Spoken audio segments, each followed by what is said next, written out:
Automation is one of the more unique features of Core Using it can allow you to collect resources while you're doing other things. Those resources can then be used to craft different items for your use or for you to sell to the NPCs. In this video, I'll show you how to build an automated wood farm that you can easily scale up. Let's get started. For this wood farm, what you're going to need to do is you're going to need to have an area cleared out that's at least 7 blocks wide and 2 blocks tall. So this is 7 wide by 2 tall. Now you can scale this up as far as you want. I'm going to show you the one that I have up here after I finish building this. What we're going to need is we're going to need to have a hoe to hoe the ground. You're going to need to have 2 drills, 1 conveyor belt, 1 electricity generator, 1 electrical wire, 1 robot arm, a chest for the collecting of the resources, and 2 root seeds, and then you're going to need the watering can to water them. I'll show you where you can get all these things if you're not sure where you can get them. So let's set this up real quick. It's pretty simple. Then I'll show you the one that I have scaled up. So what you're going to do is you're going to hoe the 2 ends right here. And we can actually put the seeds in there now. They're not going to grow yet until we water them. Then you're going to want to place your drill down with one tile away. You can press E to change the direction of the drill. So we want it facing the plant that's going to be growing. So what's going to happen is the root here is going to grow this way. And we're going to have it produce the root this way so that it ends up growing. And then what we're going to do here is we're going to place the conveyor belt in the middle. We want to press E on that to make sure it's facing the direction we want it to go. So we want it facing down here. We're going to place the electrical circuit, I think that's what it's called, the electrical circuit in the middle here. We're going to place the electricity generator here, place the arm here, the robot arm here, and then you're going to press E to make sure that's facing this area, because what's going to happen is resources are going to collect on here and drop on here. We're going to put the chest there.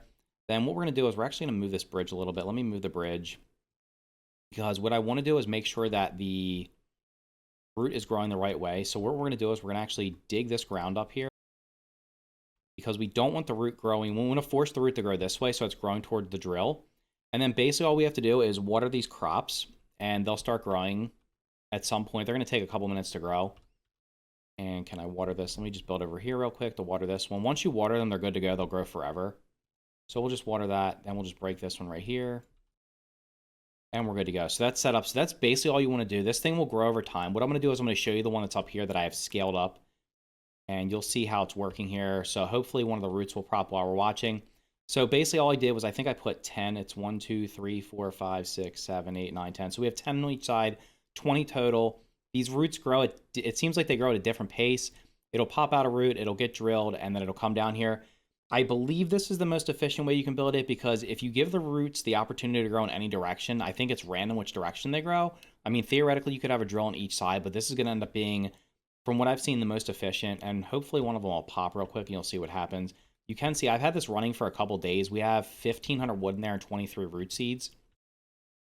So here's the main one in action. As you can see, what's happening is the roots they just periodically grow, and then they go down to the end and they get collected. Really simple. Like I said, you can just let this sit there and run. You don't have to be nearby either. Like I go really far away on the map. I'll be all the way up here. It's still running and collecting as far as I know. I think maybe what happens sometimes with the conveyor belts is if there's a bunch of resources on them, they'll just sit there until you get close by them, they'll move down.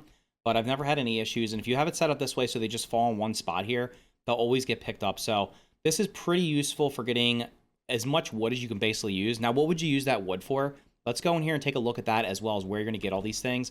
So you're going to need the automation table in order to make the conveyor belt, the drill, and the robot arm. You get those from the Scarlet workbench. So you're going to need Scarlet equipment to make these things anyway, because you're also going to need the electricity table. The electricity table you open up from the iron bench, the iron workbench here. So it's right there at the bottom.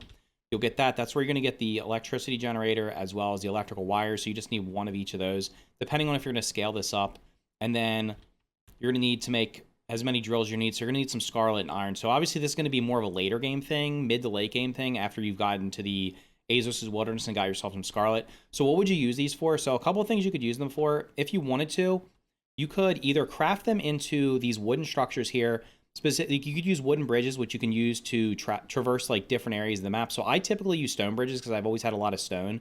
But crafting these will actually level up your crafting skill. So you'll notice my crafting skill is pretty high right now. It's 88.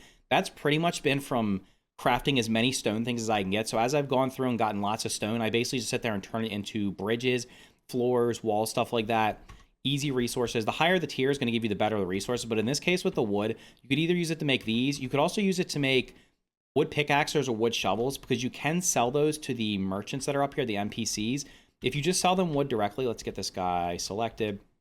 So if I just look at the wood, he's going to give me 1 ancient coin per wood. However, if you craft the wood shovel or the wood pickaxe, which is going to cost 4, he's going to give you 5 ancient coins, so you're going to get 25% more. So that could be an okay source for those resources. Crafting these will also, I think, level up your crafting skill a little bit.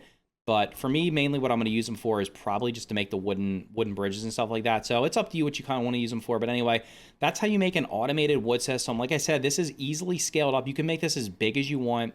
Just make sure your plants are watered. Make sure that you water them, get out of the way, and just let it run. And like I said, if you want to force them to grow in one direction, you don't have to put water around them. I just like to put water around because it looks nicer. You could just have you could put sand around here. They will not grow. It will not grow in sand. You could just put you could put a wall around it so that it won't grow in that direction. Just make sure you force the roots to grow towards your drills. Super easy, and you can scale it up as big as you want. You can make a small one like this, or you can make a huge one. It's going to take, I think, about 10 minutes for the roots to grow. And then every so often they'll just sprout out a piece of wood and collect it, and there you go, you have unlimited wood. So if you found this video helpful, make sure to hit the like button and consider subscribing for more Core Keeper videos just like this. Thank you for watching, and I will see you in the next video.